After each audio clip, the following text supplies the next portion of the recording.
Hello, my soul-seeking friends. It's Shanna. Thank you so much for listening to Sense of Soul podcast. Enlightening conversations with like-minded souls from around the world, sharing their journey of finding their light within, turning pain into purpose, and awakening to their true sense of soul. If you like what you hear, show me some love and rate, like, and subscribe. And consider becoming a Sense of Soul Patreon member, where you will get ad-free episodes, monthly circles, and much more. Now go grab your coffee, open your mind, heart, and soul. It's time to awaken. Today on Sense of Soul, we have Hope Fitzgerald.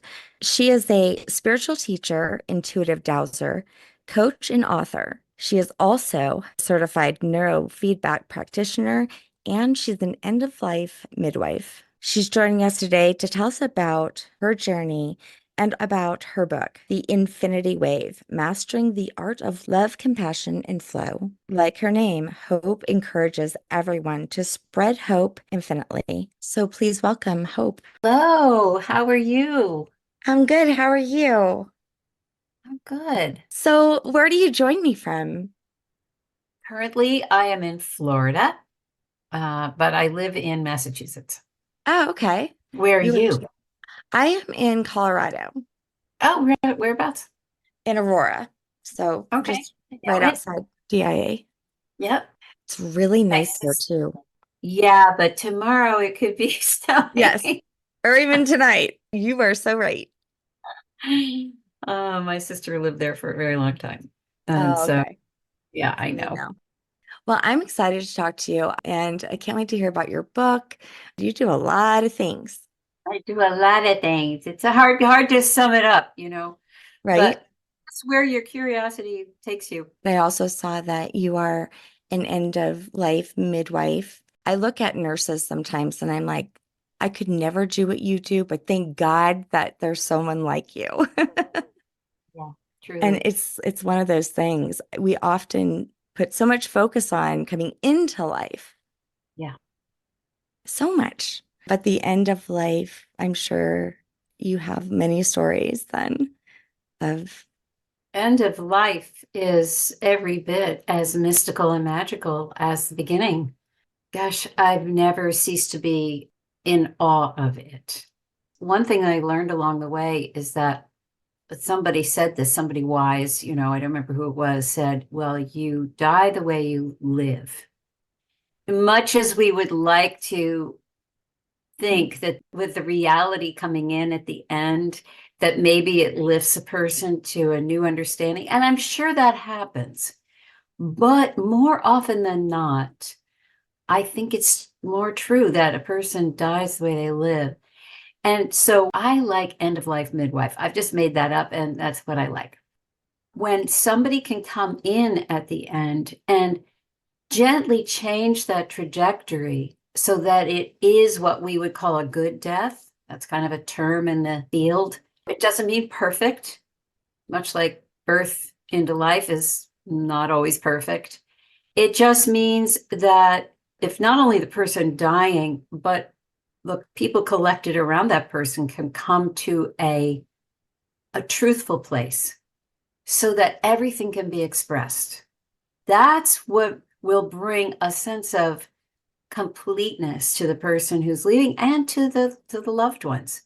And so that when the leaving happens, it's not fraught with all the things I coulda, shoulda, woulda, said, done, etc.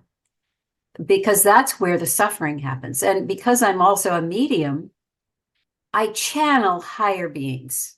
That's my mainstream when it comes to this kind of thing. But when there is somebody who is suffering for a prolonged period of time, I offer the mediumship to help them get over the hump and start their healing, because that's when things can be said that didn't get said beforehand because there was no one sort of guiding the process. So it's an invaluable service. And I think it's catching on, and more people are aware of what it is. You say death hmm doula now, and oh. And my dear friend Gary Malkin, who I'm partnering with on a project. He and his collaborators came up with something called graceful passages. Oh gosh, 1999, 2000, something like that. And it is a compilation of the wisdom keepers of the day speaking. They went into a studio for like 2 hours and they just talked about deep things. And then they boiled that down to about 10 minutes of, and the question was, what would you want to say to your loved ones if you were going to die tomorrow, kind of thing. And they compressed it down into a 10-minute section. And then Gary's an incredible composer and a sensitive. He, having spoken to the person and felt their vibration and the vibration of their words, composed music to float under the words. He was a movie composer, and it just heightens everything. And that graceful passages is for anybody who's going through a transition. So whether you're transitioning out of life or transitioning into a new chapter in your life, it is stunning. And I always say it should be in everybody's library, because you never know who's going to come down with something, and or you need to turn a corner dramatically in your life.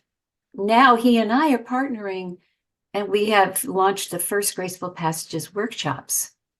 We're bringing my work and his work together. And I never thought I'd be in this field like this, but it just keeps out. I think it's important because I think that everyone dances around that because it's not comfortable, right? Yeah.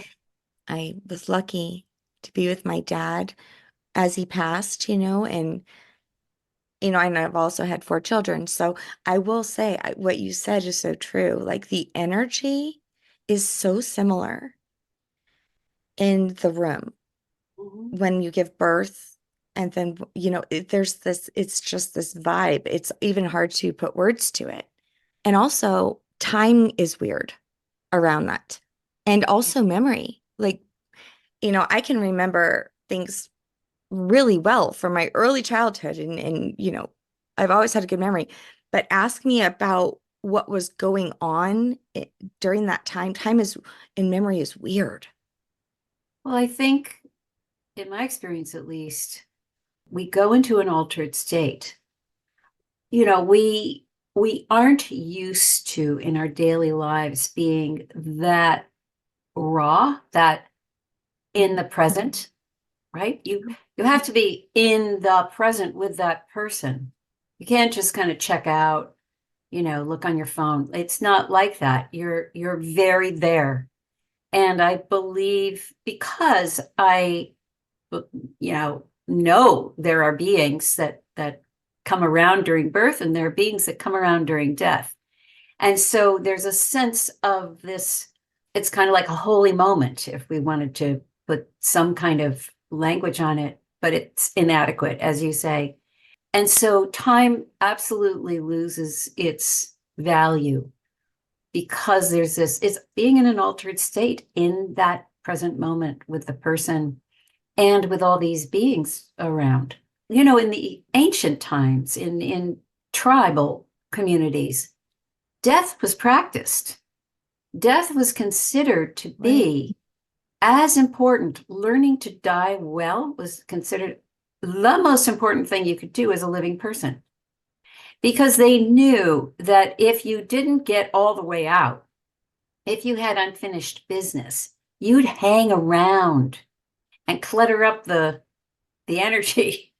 And so they practiced dying. And so they were all prepared. And the people who were saying goodbye were prepared. Everybody was prepared. So this tells me, when I learned that, I was like, wow, we have just looked the other way. And we just don't have any mechanism to learn how to do this, or why it's important to do this. We're getting there, we're getting there, but it is an incredibly necessary part of life to learn how to do this well. And I hope I do, but we'll see how I do. Again, it's amazing, that people can do that. I'm way too sensitive and I'd be crying every day, which wouldn't be good for anybody. I'd be probably crying more than the family. It's just the way that I am. But I remember my brother telling me that because my dad died as he lived. He truly did. When you said that, I wrote it down because I'd never heard that before. And that was true with him. And I remember my brother saying, I've never seen anybody so strong before to me. And I was like, are you kidding me? I've never felt more helpless and more weak in my entire life. What do you mean strong? But isn't that the truth? When you go to funerals and stuff, you see this family and you're like, that they've had their moments on their knees, but here they are and they have this miraculous strength. Well, let's talk about what strength is, because strength isn't holding back the tears. I don't think. I think strength is the courage to meet the moment. To meet the moment. And if you meet the moment in the light of all your helplessness, right? Mm-hmm. In the face of knowing that you're going to miss somebody, and you're willing to be there anyway with your full heart and your full being, now that to me is strength. The ability to be vulnerable and to hold, and this is part of what my other work is about, is holding multiple realities at the same time. Mm. When we do death doula work or midwife to the afterlife work, we're not only holding the reality for the family, for the person who's leaving, but we're holding the reality that this transition is going to be some kind of blessing in some way. You hold the grief and you hold the release. We know the person's going home. We know there's going to be a freedom for this person. And especially if they've lived a life where they can look back and say, it was a good life. I did a good job. I did everything I came here to do. So then there's this rejoicing at this freedom that is at hand. So that's why I can be there and not be a puddle of tears, although I have been at other times. But it's holding these multiple realities. And holding multiple realities to me is also holding multidimensionality. So you're operating at multiple levels dimensionally at the same time. You're down here on the ground. I had my first experience was when my grandmother was dying, and I didn't know what the heck to do. I had left her, I'd said goodbye, planning to be back. I told her it was okay to go before I left, but I didn't expect her to go. I got on a train heading out. I got halfway to New York where I was going. I had to get off the train. I had to come over. I had to get back on the train going the other way. I was just compelled to go back. Got back late at night now, sat down next to my grandmother. The nurse was asleep in the next room. And I sat there with her. And I had this experience where I was down here in 3D and I was hearing the sounds, which were not easy to hear. And I was smelling all the smells and I was aware of the physicality. And then I would sort of pop up and out to this higher plane. And when I was up there, I was completely calm. Whereas when I was down below, my heart was pounding. I was afraid. And I'd pop up here and I'd be completely calm, like I'd done this 1,000 times. And then I'd bounce back down and then I'd pop back up. And through the course of the entire night, I finally figured out how to stay up there because I realized that's a better place for me rather than down in the nitty gritty of, just like birth is not, it's messy, right? So I managed to stay up there finally in the last couple of hours. As the sun was coming up, I went to the bathroom, came back, and she was just leaving. And I realized, oh, she probably was waiting for me to go. But that's the first time that I had this sense of two places I could be. In those days, it was one or the other. Now it can happen all the same time. You could be in multiple dimensions in a way at the same time. I feel like often I live my life this way. I often say I feel like I have one foot in one side and I'm trying to stay anchored in the other side. Yeah, I understand that. And with my dad, there was this point where I became so overwhelmed because he was taking so long to die.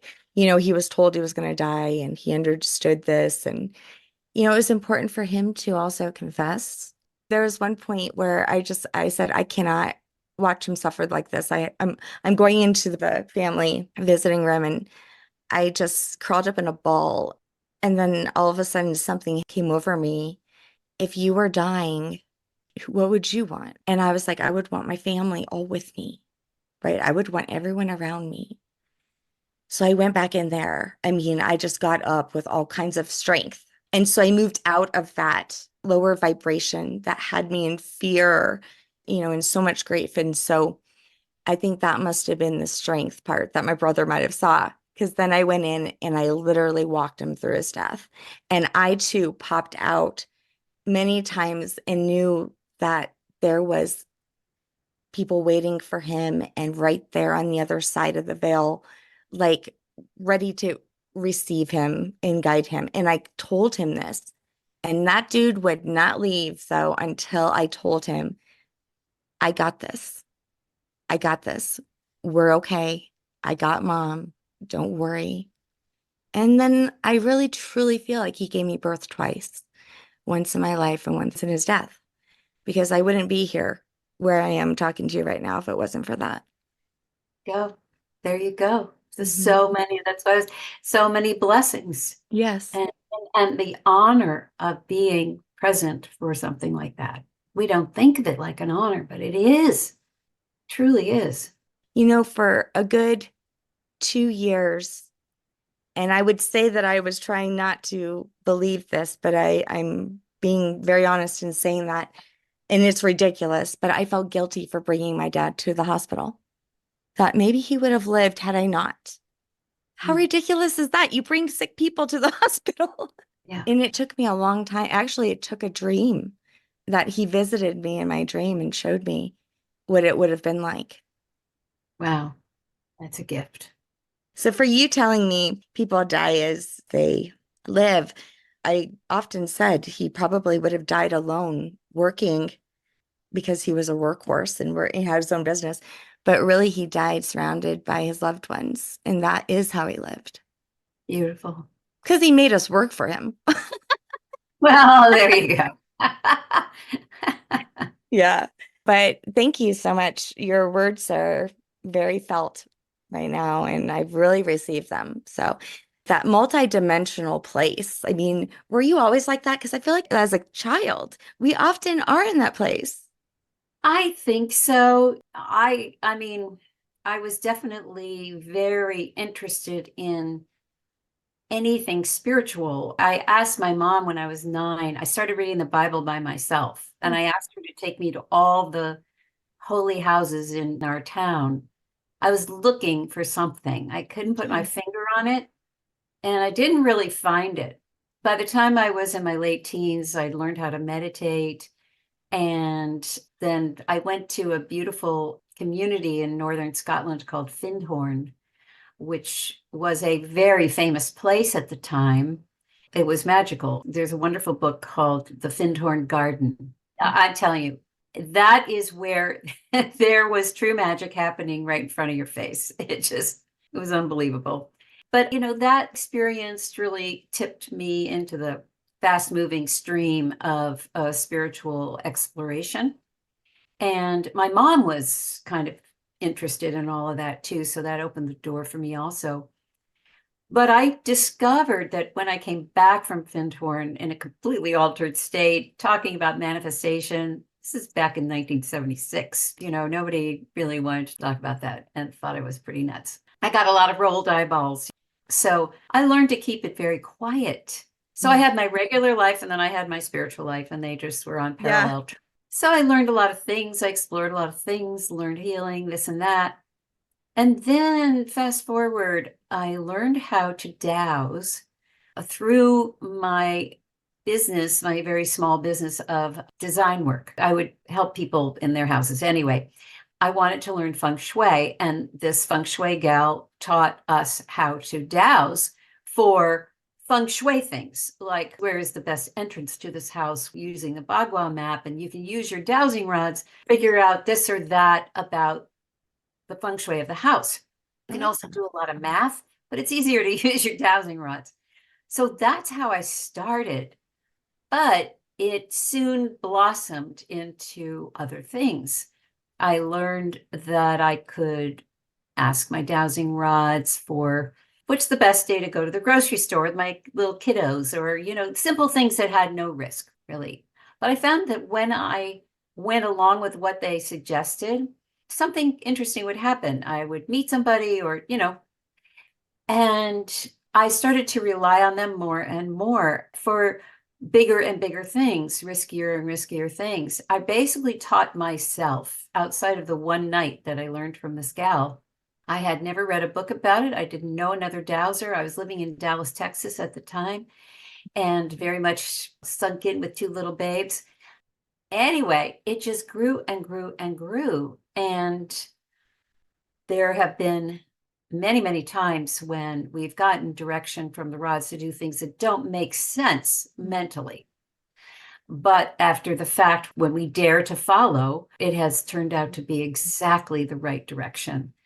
So many years later, decades later, I found out, oh, there's an American Society of Dowsers, and there are other people like me out there. Right. And I went to a dowsing conference. I was like, I'm in Hogwarts heaven here. There are all these dowsing tools and all these people who are just men and women, really into dowsing. I'm like, holy cow. But along the way, I had developed my own style of inquiry.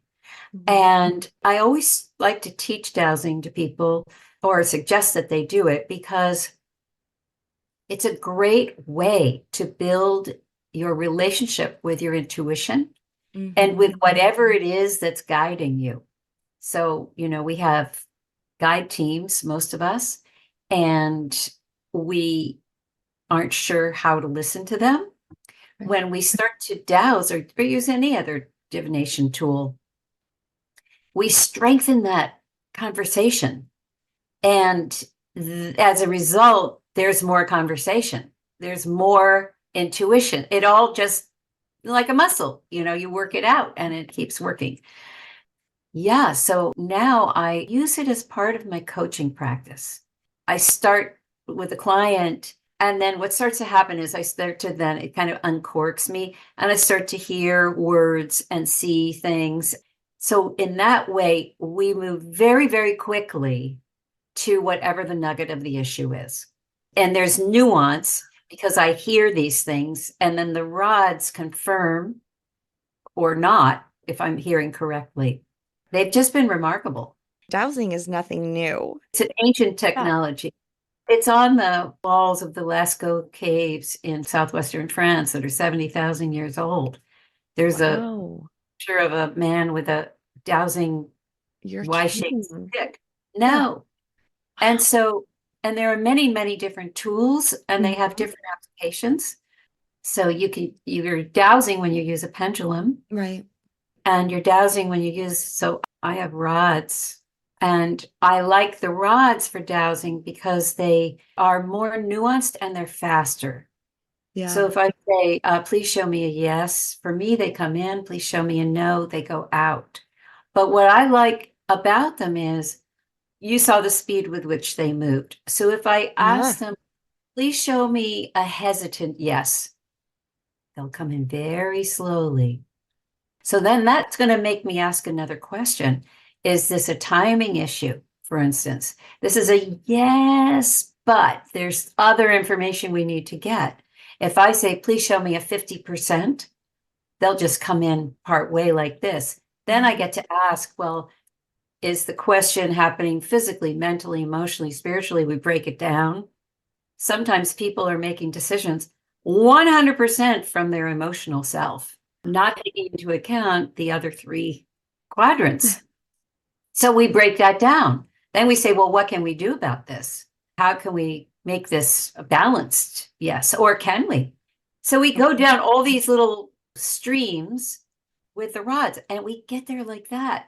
And then can provide counseling and healing around whatever we come to. So that's how that works. And I've been dowsing now for over 30 years. It's because of them that when this infinity wave appeared in my living room one day, I was able to sit down with my rods and figure out what the heck I was seeing. Tell me that story. Hey guys, sorry for the interruption, but have you ever dreamed of making a bigger difference and learning to help others heal and live their best lives? Well, this is your chance to become a certified atomic healing method medical intuitive with Amy Lee McCree, world-renowned medical intuitive with 24 years of experience, a 6-figure business owner, and best-selling author of over 18 books. She has created a new certification program unlike anything else out there. The doors are open now. You can now discover how she works as a medical intuitive and talks to her clients' spirit guides to find the root causes of their imbalances and how to reverse engineer the best solutions, landing them in a greater place, joy, ease, and pleasure. Plus, you can heal yourself in the process, discover a new dynamic destiny, and align with your life's purpose. Your work can feel meaningful and challenging in the best way possible. The doors close on October 23rd. Don't miss this opportunity. Find the link to register in the show notes.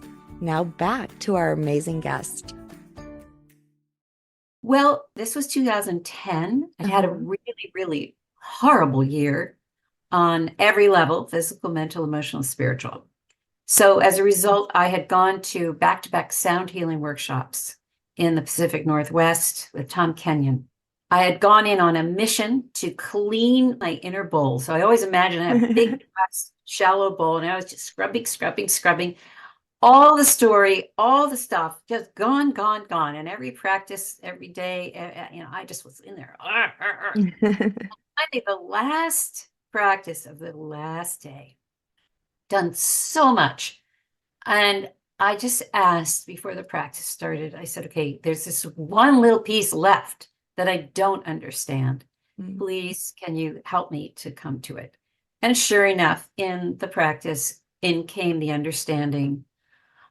Oh, I was so grateful and it was a surprising message. And I was so grateful that in my mind's eye, I went prostrate on the floor, and out of me sprang, I am a willing vessel, do with me what you will. It wasn't up here. It just went, whoa. Yeah. Now I'm sitting there quietly on the bench, and I was just filled with gratitude and tears of gratitude and all of that. Great. The next 3 days, I was so empty. I was an empty vessel.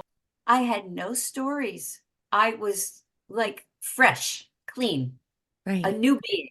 Let's put it that way. All the strings, all of the attachments, everything was gone. And I was a free floating being. It was fabulous.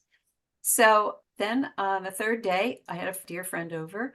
I was walking across my living room, and there on the other side of the living room was this massive turquoise wave. Massive. And it's moving toward me slowly. And there seemed to be a kind of byline with this vision, which I'd never had before, never had visions. And it said, not to quote directly, but close enough, this wave represents a push of evolution that is coming to the planet. It will anchor in at the end of 2011. If you choose to resist, it will not go well for you. So learn to swim or surf this incoming push. Then the wave turns on its side. So now it's the letter C. It's curled like a surfer would come through the tunnel kind of thing. Barrel, I think they call it. And that byline said, as the water moves away from the shore and deepens into the seabed, into the earth to get its energy to create the crest, that's how the physics of a wave works. Pulls away, deepens down, crests. So should you, meaning me, but it's obviously for everyone, leave all your book learning, all your knowledge, so-called knowledge, on the shore. Go to the earth and the wisdom keepers of the earth for your knowledge, and then mix that with this incoming, whatever this wave was. And then the curling water, instead of just falling down into the ocean, it turns into a figure eight, a standing figure eight made of flowing water, which is the front of your book. Which is the front of my book. So that was floating around in the front of my head, like this for 3 days. There was no byline with it. I didn't know what the heck it was. And after a while, it's a little annoying. So I sat down with my rods and I said, what is this? Long story short, I was told we could call it the infinity wave, that it's a 10th dimensional energy. Mm-hmm. And inherent in that watery flow is 10th dimensional love and compassion. Now, it's not that important to figure out what 10th dimensional is. What's important to know is that it's highly purified. It's not something we readily can experience here in 3D. But it's a flowing, living energy that if we invite it in to dance with us, to live with us, it will raise us out of 3D. It'll lift us, we don't know how far or whatever, but it'll lift us out of that matrix of 3D and help us kind of pop through. And then I was told that I needed to create workshops about this. I'm like, no. And furthermore, I'm always a student, right? When it comes to spirituality, I'm a student. I am not at the front of the room. They're like, yes, you are. And you need to go there. And here's a foot in your back. And don't forget what you said. You were a willing vessel. I was like, oh, God, I still can feel that terror. I booked a room for the end of January. I didn't know. I have been a teacher. I have been a performer. I have been a producer. I've been a director. Like, I could stand in the front of the room and lead the troops. That's no problem. Not in spirituality, because I was still operating in my little private stream. And I wasn't ready, I thought, to move into this other lane. How did you surrender? Was there a specific moment of surrender? Was when I went flat on the floor. And that was my surrender, and they kept reminding me. And I realized, I guess it was a second surrender. You're right. It was a second surrender when I said yes to doing this, because I realized the first surrender was a bookend to that. And when you surrender yourself to spirit, to source, you don't necessarily, in my opinion, and I'm not saying this for everybody, but you don't necessarily get to pick and choose how you're going to be used. You can say no. People will say, oh, yes, you can say no. Well, you can. And in my experience, it's futile to say no. It's much better to walk hand in hand with creation, because what will then open is so profound and so tailor-made for your growth. This was tailor-made for my growth. It happens to have helped a lot of other people as well, but the whole process was asking me to come to the cliff edge with my little toes dangling over and leap. And leap in the faith that I would have something to say when I stood in front of the workshop, the weekend workshop at the end of January. Now, I always say, as a result of this, the universe can't catch you if you're not willing to leap. But they call it a leap of faith for a reason. That's exactly what it is. And we can't know. Our ears are hanging on to our reality, and we don't even know how much until it's challenged. And I was challenged by this, and I went ahead. And it's been the greatest gift of all.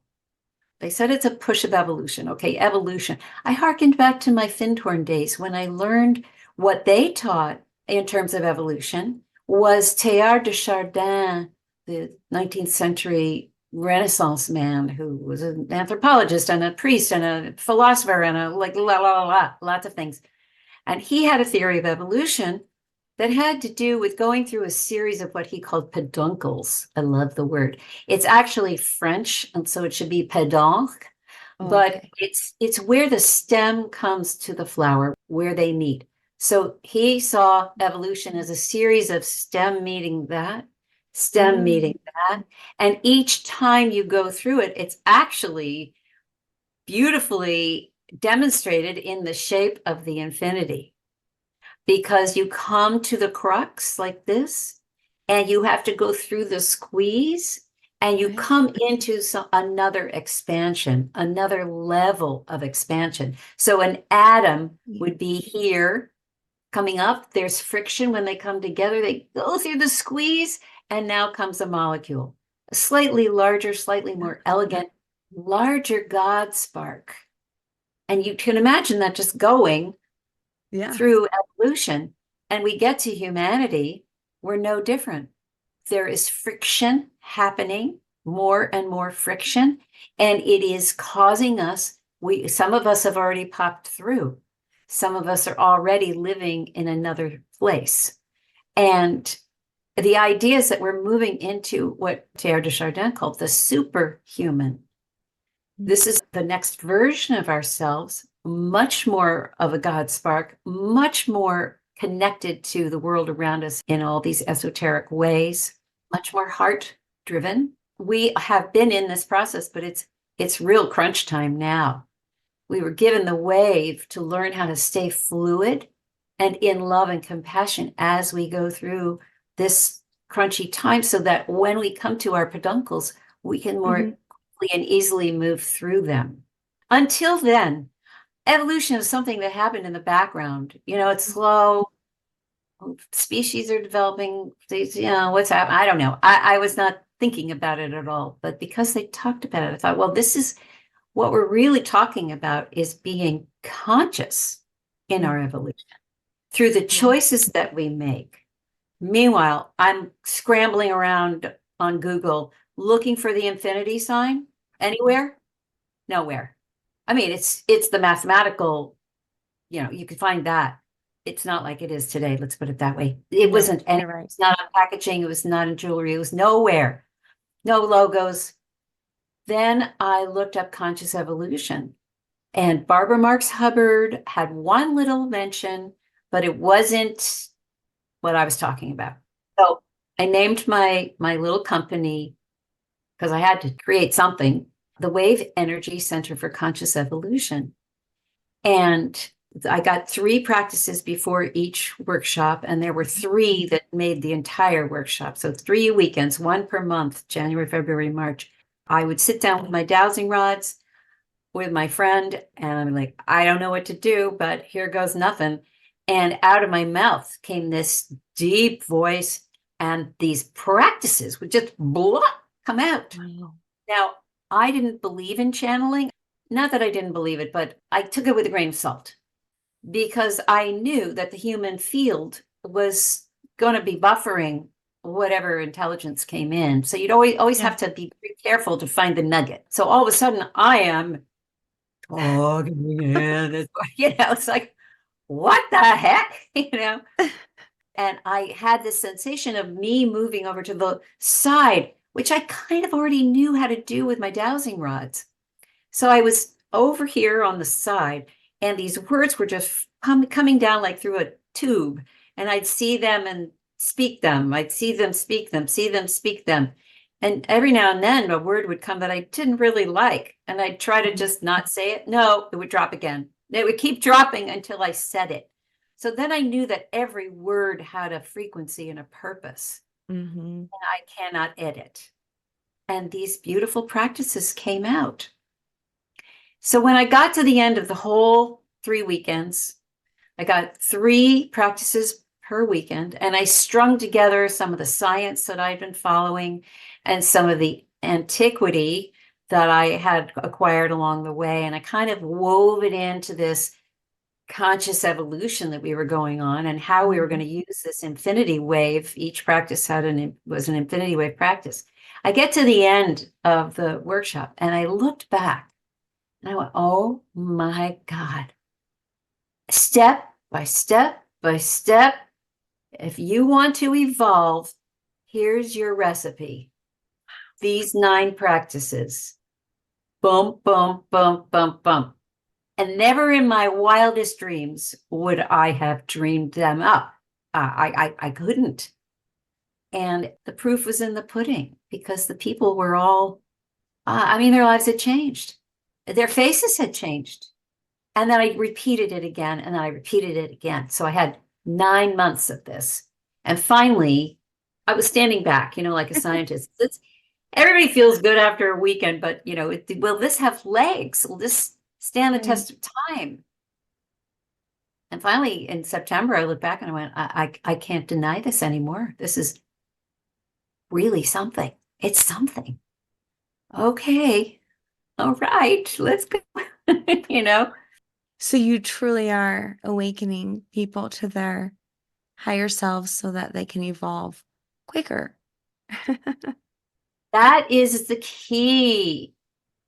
That is the key. What was explained to me is that we do not have the luxury of time as we have had for hundreds of years, thousands of years, to sit and gaze at your navel and go to a cave and do all those things. We need something fast, and we need something that is not attached to a whole lot of language. I mean, we're talking about the story here, but you could teach a 3-year-old the wave in less than 30 seconds and they would do it and love it. Well, especially these next generations coming in. Right? Exactly. Yeah. This is not corruptible. It's a geometry. And the geometry has significance and the water has significance. Yeah. A lot. That's what the book is about. It's just a handbook on the infinity wave. It gives the story and it gives some of my brief synopses of sort of my spiritual understandings. Very, very, very brief. But just to kind of lay the groundwork so that people can understand where I'm coming from. I call it the universal easy button. Remember the Staples commercial? Yeah. It's kind of like that. And what we found, and lots of people will attest to this, when we invite the wave in, when we run it, as I say, so I might put it in my body, I might put it in my heart center, and run the water back and forth and back and forth and back. All of a sudden, my entire being starts to relax. I am sending love and compassion at a very high frequency to my heart. Yeah. Well, we don't do that very often. We don't get a gift from the universe. We don't accept it. We don't receive it. We don't know how. So we just put the wave in there. Put the wave in there. Let it run, let it run, let it run. All of a sudden, whatever critical voice we have inside starts to quiet. The whole body starts to restructure itself. We are water. We are imposing a geometry and a frequency on the water in our bodies. Like Dr. Emoto showed us, you can put a word on a bottle of water and it will change the molecular structure of the water. Same is true with us, only this time we're putting an idea of this figure 8 made of flowing water. The word is only an idea, right? So we're doing that to our bodies. We can run this wave between us, one end of the loop in my heart, one end of the loop in your heart, and let the water flow. And when you do that with another person, and you don't have to tell them because, and I say this cautiously, there isn't a human being on the planet that could not benefit from more love and compassion. That's right. Now, whether they are able to receive it or not is another question. But if you can tell the person about it and wave together both consciously, what will happen is that this figure 8, this geometry will come down And whatever conversation you have with the person, let's say it's a difficult one, it's going to lift it up. It's going to take it somewhere where you can meet on a higher level, and the result will be much, much better. So wouldn't we want a tool that can quickly and easily do that? Heck yeah. Right? Yeah. So it has many, many purposes. I haven't even found them all. And it has an intelligence of its own. So even when you pull it in, you may pull it in this beautiful blue color like it's on my book, but it may show up as orange. You know what? That's what I need right now, or that's what that person needs right now. I'm going to go with that. Oh, maybe they need 3. Okay, they're showing me 3. All right, let's go. It knows what's needed. So we don't have to spend a lot of time with intention. Now, this is kind of sacrilegious to say because everybody's very big on intention, and I'm not putting it down. Intention is good. And oftentimes what we intend is a much smaller picture than what could actually happen. When I put the wave on the situation, I find the highest and best, better than I ever dreamed of, is what comes out. It's kind of miraculous. I'm just very grateful that I got to be the one to bring it in. It's meant for everybody. And I'm just the seeder. I'm just planting the seeds. It is also the newest iteration. This is a bold thing to say, but I have it directly. Let's say it that way. It is the next iteration of a Christ consciousness. When you think of the symbol of the fish, it's an incomplete figure 8. Ooh. Is meant to deliver that, because what is Christ consciousness? Love and compassion. This is meant to deliver it quickly and easily and not be able to be impugned, twisted. Sure. You know, in my ancestries, I learned of an ancestor who was a great shaman in Canada. His descendants, many of them became the Métis, and their symbol is the infinity symbol. That's very cool. I think there's definitely some wisdom that was lost. That's very true. And so that's why going to the wisdom keepers, going to the ancients became a big part of my journey, studying shamanism. And that was a whole new layer that opened up for me as a result. I will say that when we got to the end of 2011, I still hadn't seen any infinity signs around. But in January 2012, somebody handed me a cappuccino. It was an infinity sign in the foam. And from then on, it just went crazy. Everywhere. And now it's everybody's logo. And, it's the Wow. number 1, 2 for women. And it's just, it's everywhere. Right. We had a year to work with it before things got going. And people don't know why. Why is the infinity sign everywhere now?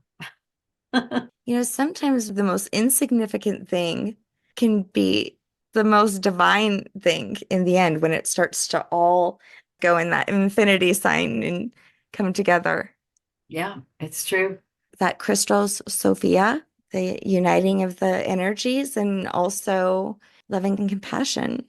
Yeah. It seems like that's the theme of this year's, no matter how you got there, like the biggest message is love and compassion. Yeah. Yeah. That's what it boils down to. That's what we need. Yes. We need to get. Yeah. Well, thank you so much for everything that you do and for putting it out there and coming on Sense of Soul and sharing your story. Well, I appreciate the conversation. It was really fun. Tell everybody, Hope, where they could find your book and where they can find you and your website. And also, are you still doing these workshops? Yes. And I'm going to be launching a series of webinars on the book, using the infinity wave and some of the contexts that we talked about. And I also help people with their dowsing questions. My website is spreadinfinitehope.com. And the book can be purchased on Amazon, but also Goodreads and Barnes & Noble and all the places. So yeah, you can order it to your bookstore if you don't want to use any of those. Awesome. Awesome. We need a lot of hope for sure. Yeah, I like the title of my website because it's not all incumbent on me. It's spread infinite hope. Everybody needs to do that, Yeah. you know. Well, you have a wonderful day too. And I will let you know when this goes out. Hopefully, I'll put it out sometime, maybe in March. Okay, wonderful. Squeeze you in there because I just really, I love your message. It aligns with me. So thank you very Thank much. you, Jenna. Thanks for listening to Sense of Soul podcast, and thanks to our special guests for joining me. If you want more of Sense of Soul, check out my website at www.mysenseofsoul.com, where you can work with me one-on-one or help support Sense of Soul podcast by donating to my coffee fund. Thanks for listening.